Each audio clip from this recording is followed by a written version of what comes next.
Lines, two equations, 2x + y कल के test में जो था, टेस्ट वैसे कल डिस्कस होगा। 2x + y = 4, 2x - y = 4। आपने इन दोनों के पॉइंट्स लेने हैं, ठीक है। और पॉइंट्स पता क्या करो, आपने इसकी कैलकुलेशंस अगर लिखी है पुट x = 0 करके, वो तो ठीक है।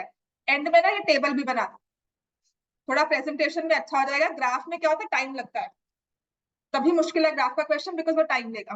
तो अगर if I put x as 0, -4, x as 1, y will be -2, x as 2, y will be 0। ठीक हो गया। तो अब हमारे पास पॉइंट आता है 0, 4। तो 0, 4 विल बी दिस पॉइंट, 1, 2, 3, 4, ये आ गया। तो इसको शो करना है 0, 4।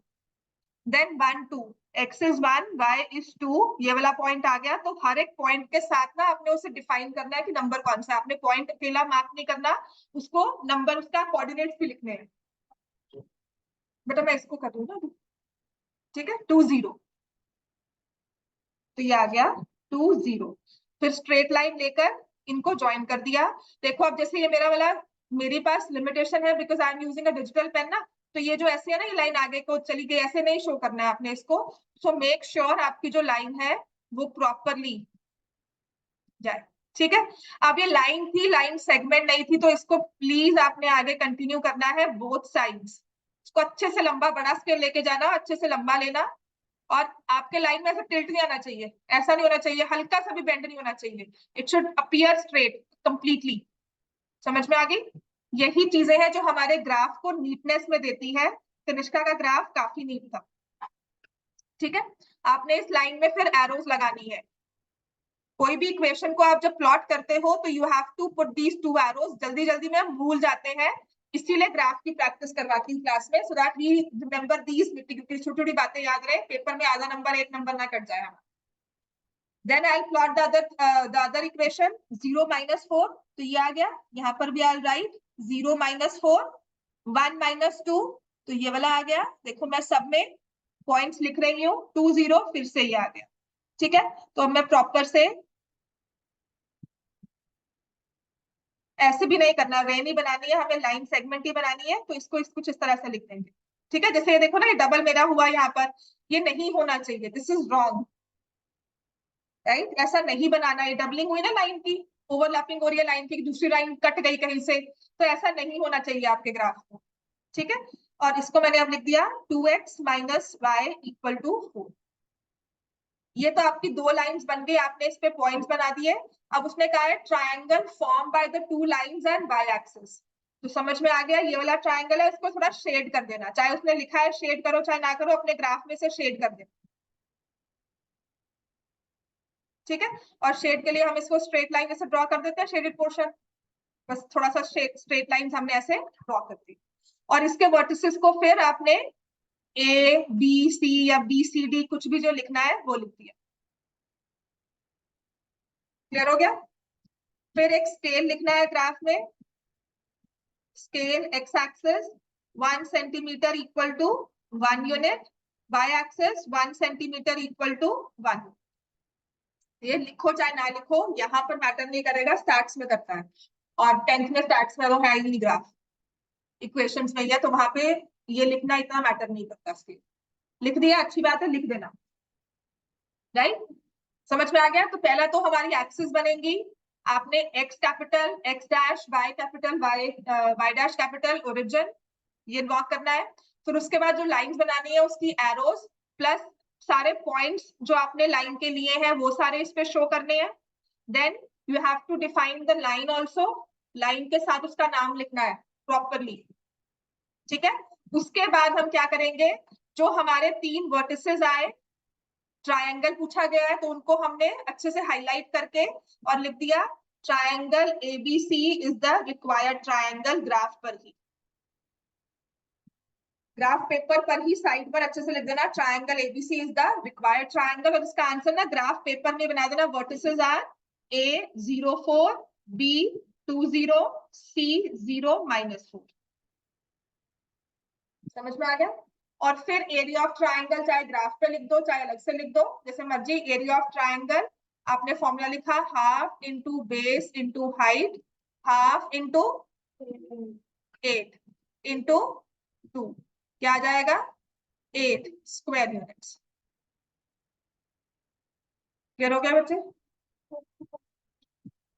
नहीं, क्योंकि हमने यहाँ पर ये स्केल लिया हुआ है ना, हर बार ही सेंटीमीटर्स में नहीं आएगा ना। ठीक है, जितने यूनिट्स हमने लिया उसके हिसाब से हो जाएगा। कल तुमने इसको हमने यहाँ से इसको बांध लिया ना, यहाँ से इस पोर्शन को बांध लिया, मैं 1 इस पे लिख लूं, कोई डबल कर ले तब, ठीक है ना। तो एरिया जो होगा वो 8 स्क्वायर यूनिट्स ही होगा। Don't define anything. क्लियर हो गया? इतना क्लियर है सबको? राइट। अब आते हैं हमारा चैप्टर 1 रियल नंबर्स।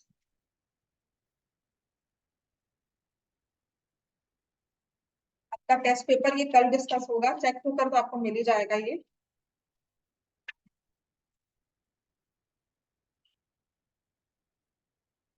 इसके बाद ना आगे जो भी मैं टेस्ट लूंगी, आप ये मानकर चलना उसमें स्टेटमेंट प्रॉब्लम्स आएंगी ही आएंगी। लीनियर इक्वेशंस की चैप्टर 1 का टेस्ट लूंगी तो उसमें स्टेटमेंट प्रॉब्लम्स चैप्टर 3 की डालूंगी थोड़ी बहुत। ठीक है। रियल नंबर्स ना आपने 8th और 9th में स्टडी किया है। They are rational as well as irrational.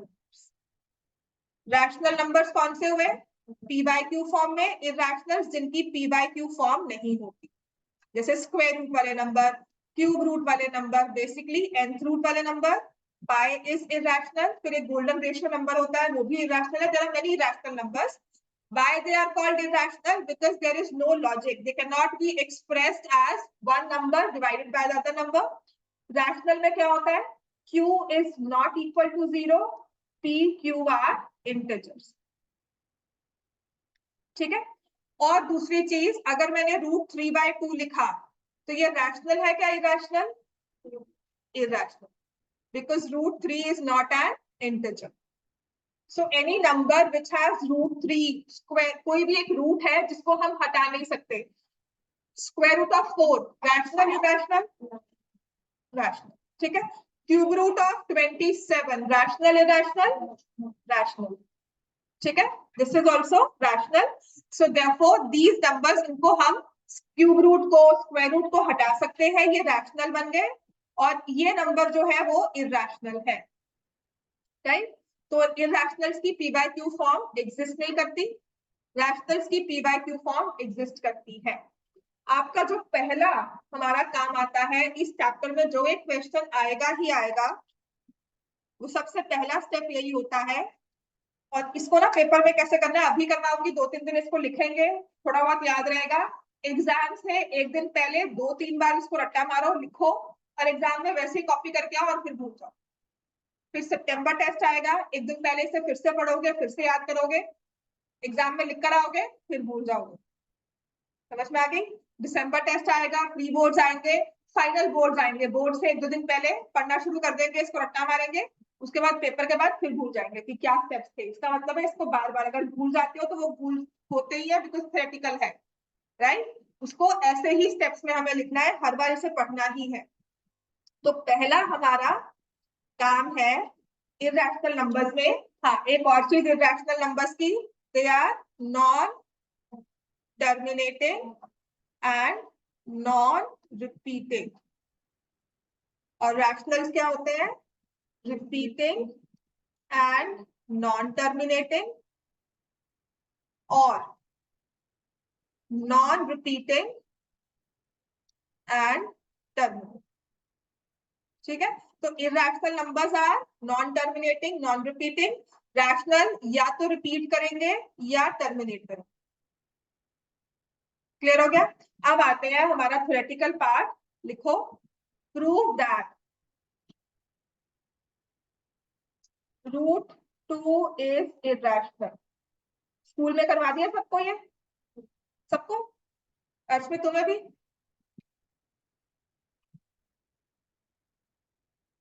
तो पहला इसको प्रूव में क्या लिखना है?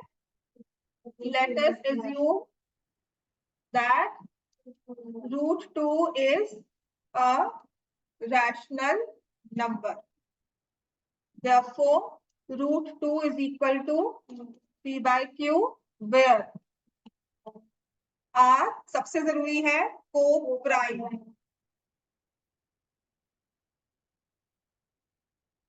Coprime integers and Q is not equal to 0। Division by 0 आज तक पॉसिबल नहीं है। अब यहाँ पर ना कुछ टीचर्स कहते हैं कि बुक में A by B लिखा हुआ है, उसके लिए नंबर काट देते हैं, R by S लिखा हुआ है तो उसके लिए नंबर काट देते हैं। तो वो अपने टीचर के हिसाब से करना, बोर्ड्स में कोई फर्क नहीं पड़ता, वो सिर्फ एक एक्सक्यूज होता है। आज से 2 साल पहले यही हुआ था, किसी ने P by Q की जगह A by, उसने P by Q लिखा था, वहां पे बुक में ना √2 को A by B के साथ लिखा था, तो मैंने कहा था नहीं नहीं A by B लिखना है, इसलिए नंबर काटे, ये भी नहीं था। अब मैंने कहा मैं पूरे मतलब एक बच्चा जो 100 लेकर गया मैथ्स में, वो बोर्ड्स में ऐसे ही P by Q लिख कर आया, उसके 100 आया, तो मैं क्या बोलूँ अब। ठीक है ना, सो दे जस्ट फाइंड एक्सक्यूज, कुछ ना कुछ वो इरेशनली बोलते हैं, तो आप उसके हिसाब से पूछ लेना टीचर से, ऐसा कुछ नहीं कहेंगे। P by Q integers, right. अब इसके बाद क्या करना है, स्क्वायरिंग बोथ साइड्स।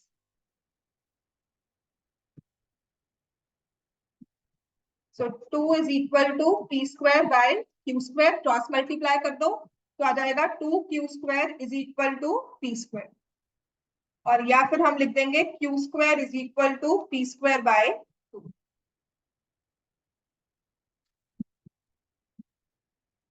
ठीक है। कोप्राइम नंबर्स कौन से होते हैं, जिनमें कोई भी फैक्टर कॉमन नहीं होता अदर देन 1, जैसे कि 2 3 एंड 14, ये कोप्राइम नंबर्स है। ठीक है, 14 एंड 27 दोनों नंबर्स प्राइम है, उनको भी को प्राइम कहा। एक प्राइम है एक कॉम्पोजिट है, उन्हें भी को प्राइम कहा। दोनों ही कॉम्पोजिट है, उन्हें भी को प्राइम कहा। तो मैं को प्राइम की जब बात कर रही हूँ, जैसे कोऑपरेशन होता है, कोऑपरेशन किसमें होता है, इंडिविजुअली तो नहीं कहेंगे ना आई विल कोऑपरेट, किसके साथ, किसी दूसरे के साथ। So when I use a word को, कोहैबिट करना, हैबिटेट में करते हो ना कोहैबिट, कोहैबिट मतलब टू पर्सन और टू स्पीशीज स्टेइंग टुगेदर। तो 2 की बात करते हैं ना, तो जब हम को प्राइम कह रहे हैं ना, तो हम दो नंबर्स या दो से ज्यादा नंबर्स की बात कर रहे हैं कि आपस में उनमें कोई कॉमन फैक्टर नहीं है, आपस में कोई एक ऐसा नंबर नहीं है जो दोनों को डिवाइड कर सके, दैट्स व्हाई दे आर को प्राइम। ये नहीं है कि नंबर्स प्राइम है, आपस में को प्राइम, को का मतलब आपस में प्राइम, समझ में आ गया फ्रेंड्स। आप देखो, मैं ये कह रही हूँ Q square is equal to P square by 2। P square जो है वो 2 से डिवाइड हो रहा है, क्योंकि क्यू तो इंटीजर है, तो P square by 2 is an integer, क्योंकि इक्वल टू कहा ना, तो इसका मतलब that means P square is divisible by 2, और p इज डिविजिबल बाय, अगर 3 स्क्वायर डिविजिबल बाय 3 है तो 3 भी तो 3 से डिवाइड होगा, या फिर अगर मैंने कहा 6 का स्क्वायर डिविजिबल बाय 2 है तो 6 भी तो डिविजिबल बाय 2 हुआ। ठीक है ना, if p square is divisible by 2 then p is also divisible by 2। p का स्क्वायर मतलब p into p, कट कर दिया, ठीक है ना, तो p को तो कट कर ही रहा है ना, बात क्लियर हो गई। तो यहां पर हम लिखेंगे, सबने लिख लिया यहाँ तक, है ना। इसके बाद हम क्या लिखेंगे, let p is equal to 2 r, r लिखा है r m k, कुछ भी लिख सकते हैं, where m is a non negative integer, zero नहीं हो सकता, मैं तो ये लिख पाती हूँ नॉन नेगेटिव, पर बुक में नहीं लिखा हुआ, फर्स्ट टर्म इंटीजर लिखा हुआ, यहाँ पे 2c लिखा हुआ है तो मैं 2r लिखवा दिया, है ना।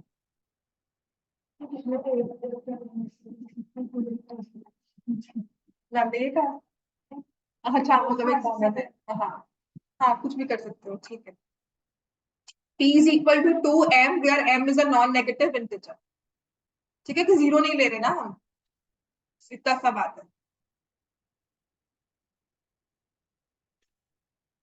नॉन जीरो लिख लो, नॉन नेगेटिव की जगह पे ज्यादा ठीक रहेगा, क्योंकि सम इंटीजर का है ना, नॉन जीरो इंटीजर।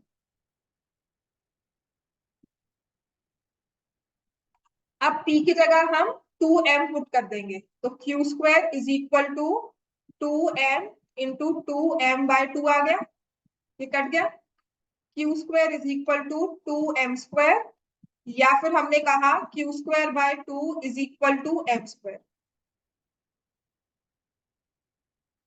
ये यूक्लिड वाला चीज ही है, ये किसी ऐसे ना, क्योंकि इस चीज को ना थ्रू जनरेशंस हमने कहा था कि √2 इरेशनल ही क्यों होगा। जब पहली बार ये चीज सिखाई गई होगी ना, तो इसको एक फॉर्मूला बेस पे लिखा है कि इसको मैंने अब इसको एक प्रूफ फॉर्म में लिख दिया।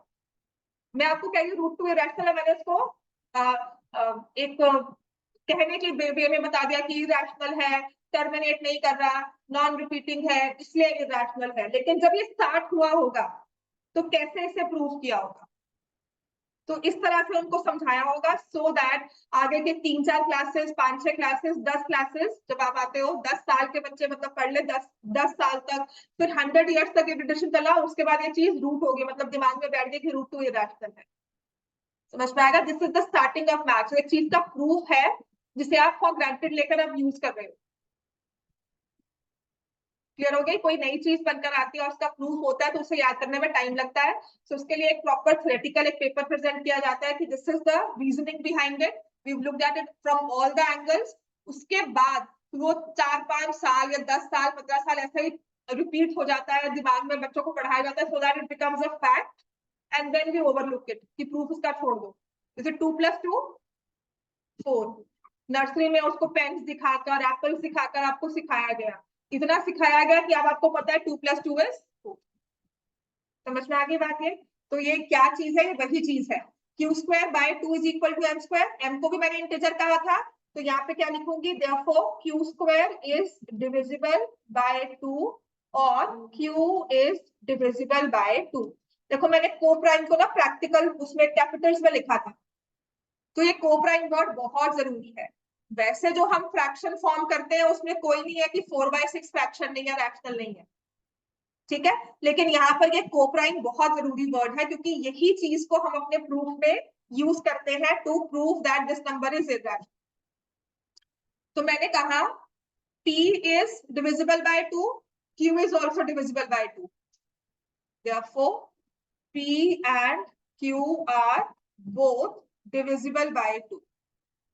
जबकि मैंने यहां पर लिखा था p and q are को prime.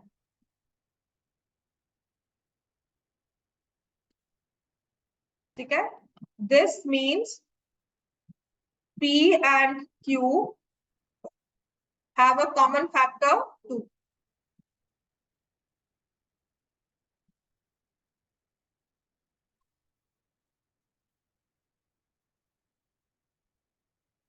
But this contradicts our assumption that P and Q are co-prime।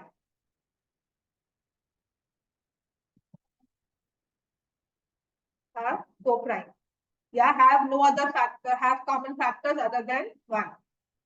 ठीक है, अब इसके बाद जो इंपॉर्टेंट है line, this contradiction has arisen because of our incorrect assumption। आपकी बुक में ये लाइन लिखी हुई है, this contradiction has arisen from our incorrect assumption that √2 is irrational।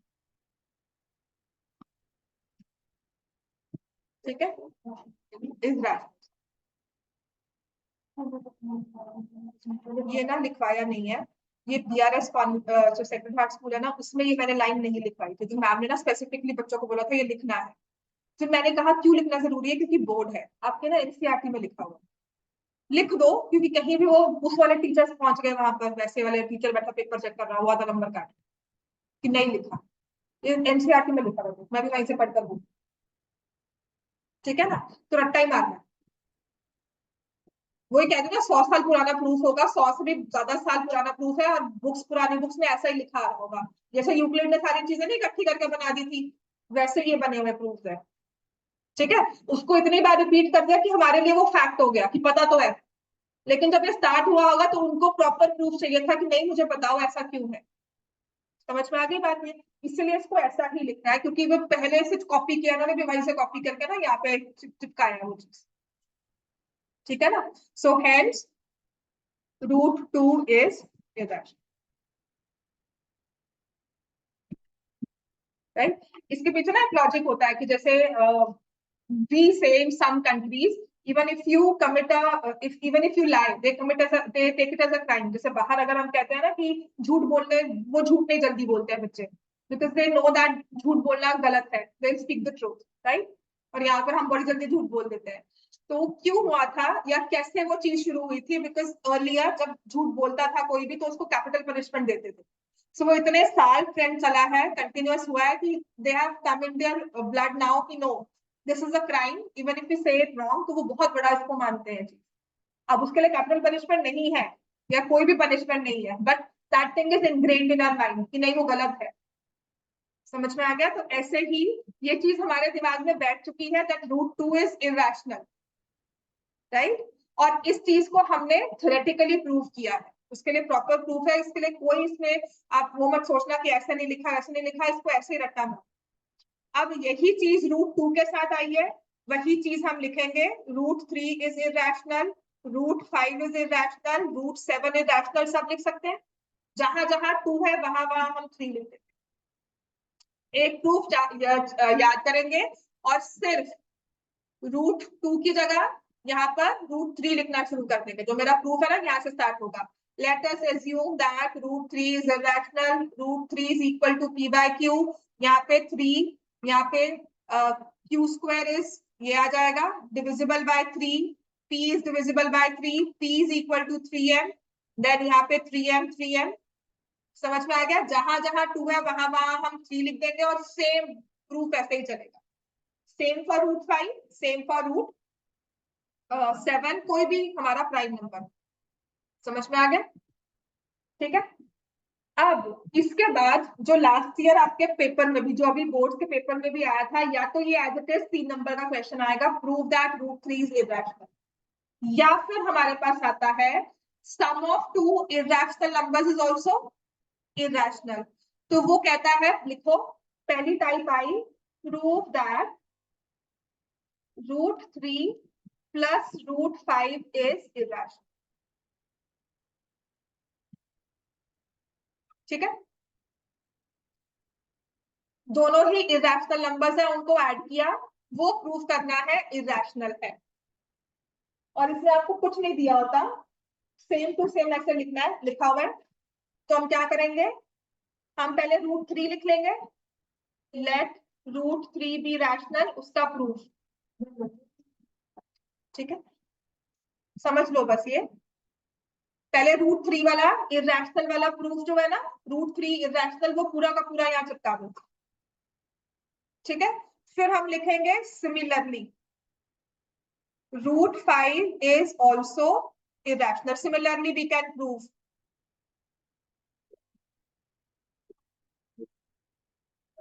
बेटा वो तो मैंने कह दिया ना, √3 इरेशनल को प्रूव कर दिया, फिर मैं कहूंगी similarly √5 is also irrational, similarly we can prove that √5 is also irrational।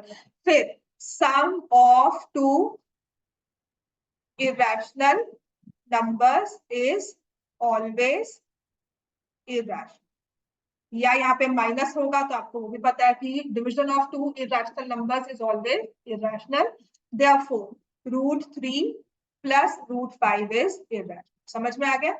ये 3 नंबर का क्वेश्चन आएगा अगर इस तरह से आप, समझ में आ गई बात बेटा? लिख लो, इसकी टेक्निक यही है। आई कंसिडर कि आपने √3 इरेशनल क्लास में अच्छी तरह से किया होगा, अगर मुश्किल है तो मुझे बता देना, मैं कल फिर से रिपीट करवा दूँ इसको, अदरवाइज टाइम लगता है। √3 इरेशनल में 2-3 बार लिखवाती हूँ, √2 के साथ, √3 के साथ, √5 के साथ, और √7 होमवर्क देती थी।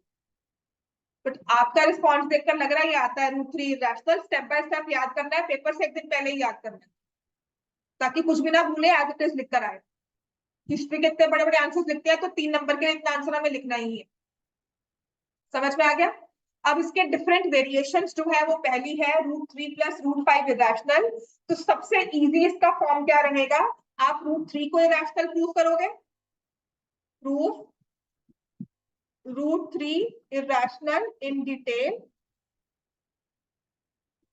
फिर सेकंड वाला नंबर जो है उसको सिमिलरली कर दो। फिर लिखो sum of two irrational numbers is irrational, hence √3 plus √5 is irrational, और फिर लिख दोगे हेंस प्रूव 3 नंबर आपके सिक्योर। समझ में आ गई? ये स्टेप्स इसके याद हो गए। अब जैसे अब नेक्स्ट आपका लास्ट ईयर जो पेपर था उसमें ना 3 नंबर का एक क्वेश्चन आया होगा है। कैसे आता है लिखो। ऑनलाइन बच्चे समझ में आ गया है? Yes ma'am. Prove that 5 minus √3 is irrational। अब यहां पर हम ये नहीं करेंगे। अच्छा 5 इसमें क्या है? रैशनल। √3 क्या है? इरेशनल। रैशनल और इरेशनल का सम डिफरेंस हमेशा क्या होता है? इरेशनल। तो वो नहीं लिखेंगे यहाँ। 3 नंबर में हम क्या करेंगे? Let us assume 5 minus √3 is rational। Therefore 5 minus √3 is equal to P upon Q, where P and Q are integers। क्या लिखना जरूरी है यहाँ पर? Co-prime। Co-prime integers, Q is not equal to 0।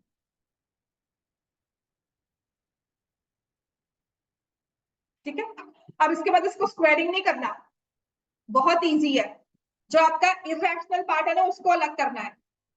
तो मैं क्या करूंगी? √3 यहाँ भेज देती हूँ, 5 minus P/Q यहाँ आ गया, √3 यहाँ। ठीक है।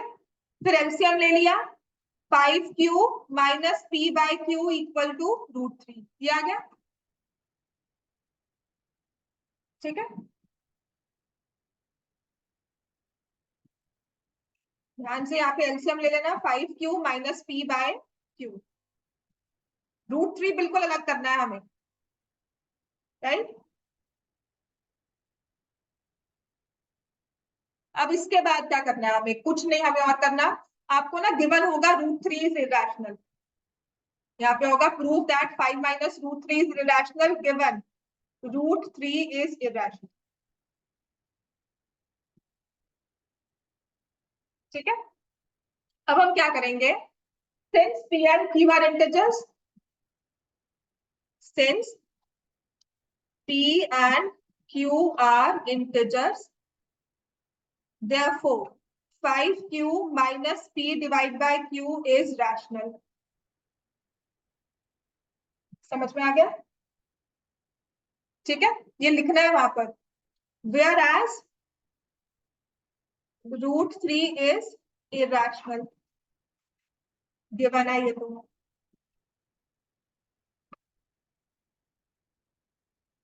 राइट। और फिर हम लिखेंगे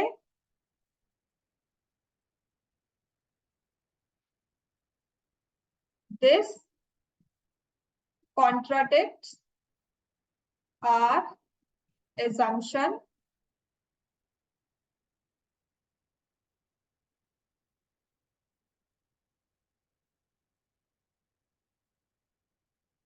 और फिर वही चीज, this contradiction has arisen from incorrect assumption that 5 minus √3 is। समझ में आ गया? ये 2 लाइंस जरूर लिखनी।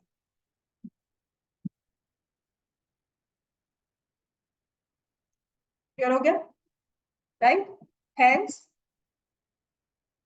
5 minus √3 is irrational। क्लियर हो गया सबको?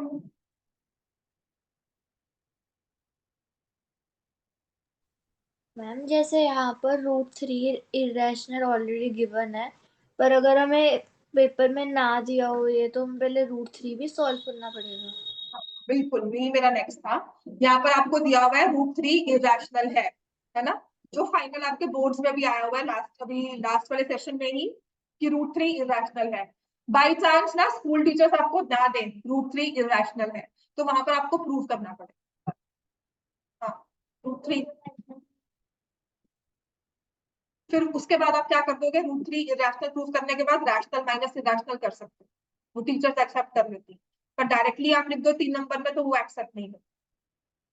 समझ में आ गया? बोर्ड्स में हाई चांसेस है they will give √3 irrational, school papers में हाई चांसेस है टीचर्स ना दें। ठीक है, तो या तो आप √3 को इरेशनल प्रूव करके sum and difference of two rational irrational वो करके वो कर देते हो तो वो कर दो, अदरवाइज आप इस तरह से भी कर सकते हो। दोनों तरीके आपके सही होंगे। समझ में आ गया? जो स्कूल टीचर एक्सेप्ट करती है, जो आपको लिखना वहां पे आसान लगता है, फ्लेक्सिबिलिटी अपने टाइम के हिसाब से आप देख लोगे। ठीक है ना? बोर्ड में गारंटी तो होता ही है कि वहां पर आपको दिया जाएगा √3 इरेशनल है, तो आपने यही टेक्निक फॉलो करना। लास्ट टाइम क्या हुआ था, पेपर से जस्ट पहले ना मुझे एक बच्चे ने पूछा था, कहता मैम कैसे करें इसको, इरेशनल प्रूफ करके करें या वैसे करें कि सम ऑफ टू इरेशनल, तो क्या करना है। तो बाय चांस मैंने कहा कि अगर तो गिवन है इरेशनल तो फिर ये टेक्निक फॉलो करना, लेट 5 माइनस √3 p/q, क्योंकि आपके एनसीईआरटी में दिया है और सेम पेपर में वैसे ही आया होगा कि अगर ये इरेशनल नहीं दिया होगा तो पहले इसे प्रूव कर दो और फिर लिख दो sum of difference of two irrational is irrational, hence 5 minus √3 is irrational. तो जहां तो हमें ये गिवन है आपको यही टेक्निक फॉलो करनी है, क्योंकि ये एनसीईआरटी है, कोई गलत नहीं करेगा इसको। कोई टीचर इसको कॉन्टेस्ट नहीं कर सकता। आप अपने पीडीएफ मंगवा सकते हो बाद में, अगर आपको लगता है ना कि आपका कभी आपके एक्सपेक्टेशन से बहुत कम मार्क्स आया, तो अपना पीडीएफ पूरा अप्लाई करके आपके पास पेपर आ जाएगा पीडीएफ फॉर्मेट में, आप देख सकते हो कि यहाँ पर गलत मार्किंग हुई है। समझ में आ गया? मतलब आप बिल्कुल इसे कंटेस्ट कर सकते हो कि मुझे यहाँ नंबर मिलने चाहिए क्योंकि एनसीईआरटी में लिखा हुआ है, तो कोई आपको नहीं कहेगा कि नहीं गलत है। समझ में आ गई बात है? अब आते हैं आपके बोर्ड में जो क्वेश्चन आया था, ये बोर्ड पेपर में सब में ये क्वेश्चन था, prove that 2 minus √3 prove that 2 minus √3 upon 5 is an irrational number। Free के 3 नंबर है ये आपके। given that √3 is irrational।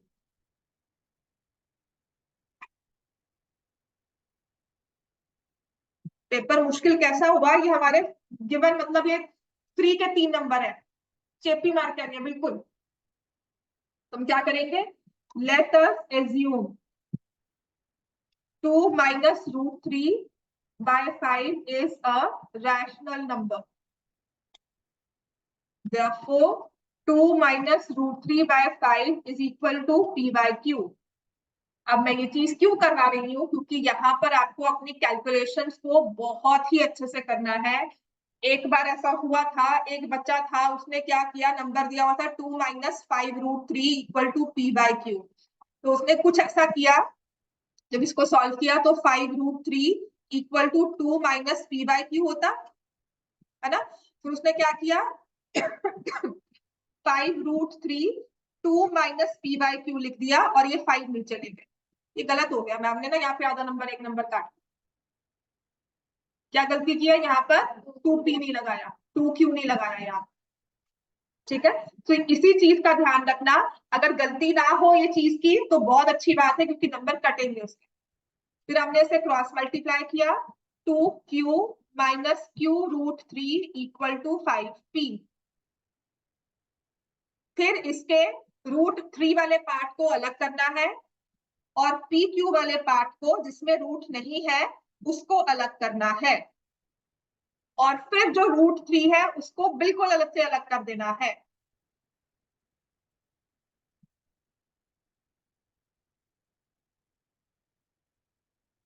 समझ में आ गया?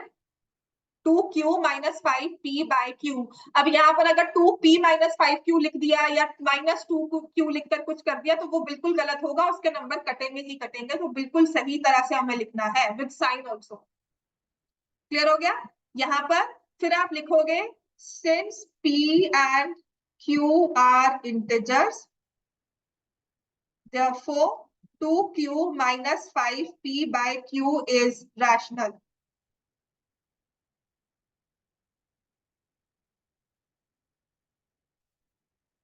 which means root 3 is also rational.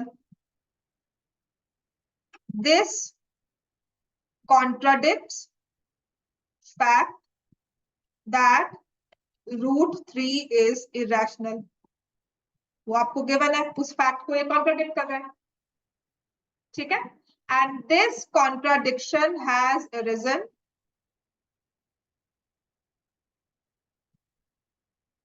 from incorrect assumption, from our incorrect assumption that 2 minus root 3 by 5 is rational. Hence, 2 minus root 3 by 5 is irrational. Hence, 2. समझ में आ गई बात सबको? ये मैंने इसलिए टाइम लगाया क्योंकि 3 नंबर का क्वेश्चन हर साल पेपर में आता ही है. कि क्या क्या नहीं छोड़ना. समझना नहीं, रट्टा मारना है बस. रट्टे में ध्यान क्या रखना है कि ये लेजेंडरी वर्ड्स हैं, ये कीवर्ड्स हैं, ये लिखने हैं. जैसे ये लाइन, ये कीवर्ड है, ये लिखना है. ये कैलकुलेशंस पे ध्यान देना है आप, ठीक है. Because you will be doing it so many times. याद करोगे, फॉर ग्रांटेड ले लेंगे कि आता ही है, पर एंड में ना कोई टीचर नंबर काट लेते हैं कि ये नहीं लिखा, को प्राइम नहीं लिखा, को प्राइम को मिस कर देंगे, फिर क्रॉस मल्टीप्लाई ठीक से नहीं किया, क्यू को फिर बाद में यहाँ नहीं लेकर गए. प्राइम नंबर्स होते हैं जब मैं एक नंबर की बात कर रही हूँ. को प्राइम मतलब मैं 2 से ज्यादा नंबर्स की बात करूँ कि आपस में उनका कोई कॉमन नहीं. प्राइम है जिस एक नंबर जिसके 2 ही फैक्टर्स हैं, 1 नंबर. लेकिन को प्राइम है ऐसे बहुत सारे नंबर्स जो एक सिंगल नंबर से डिवाइड नहीं हो सकते. से 2, 7, 9 इनको डिवाइड करने वाला किसी एक टेबल में नहीं आ रहा. तो ये सारे नंबर्स क्या है? Coprime. को प्राइम ही होते हैं ज्यादातर, नहीं हर बार. एक ऑड होगा, एक इवन, ठीक है. Can odd and even number be coprime? Sometimes yes, sometimes no. Example है 3 and 12, ठीक है. क्लियर हो गया? इतना समझ में आ गया ना? राइट. अब यही अपने एनसीईआरटी के एग्जांपल्स भी देख लेना. इसमें सारे 1 by root 2, 7 root 5, 6 plus root 2. 1 by root 2 कैसे लिखोगे?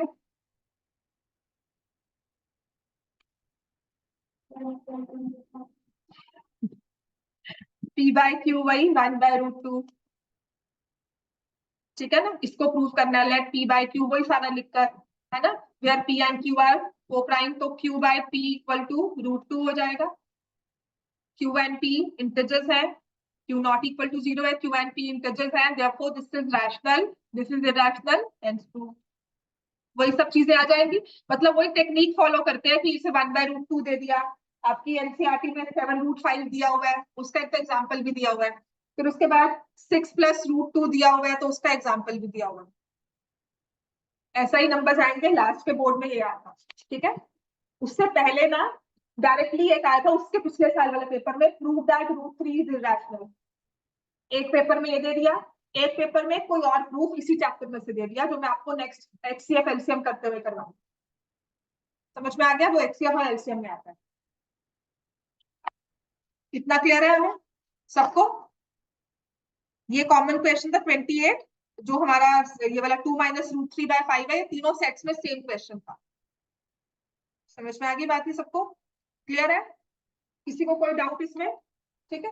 अब मैं आगे तो नहीं करवाऊंगी इसके, अपना टेस्ट पेपर ही देखो. उसमें जो क्वेश्चंस थे एक दो वो करवा देती हूँ, स्टेटमेंट प्रॉब्लम्स. अपना होमवर्क आज ये होगा. ठीक है, मार्क्स मैंने विचार ना मुझे.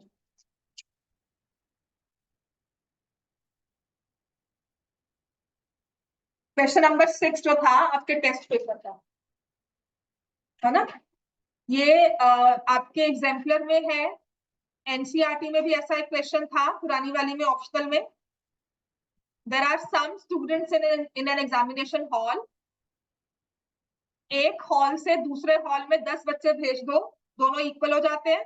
लेकिन दूसरे हॉल से पहले हॉल में अगर हम 10 बच्चे भेजते हैं तो एक नंबर दूसरे का डबल हो जाता है. किसी को तो समझाना, मुझे लगा हाँ इसी में तो प्लस माइनस बताती. तभी करवा रही हूँ।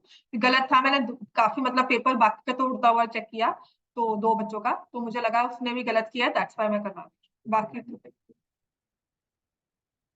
हो गया था सॉल्व भी।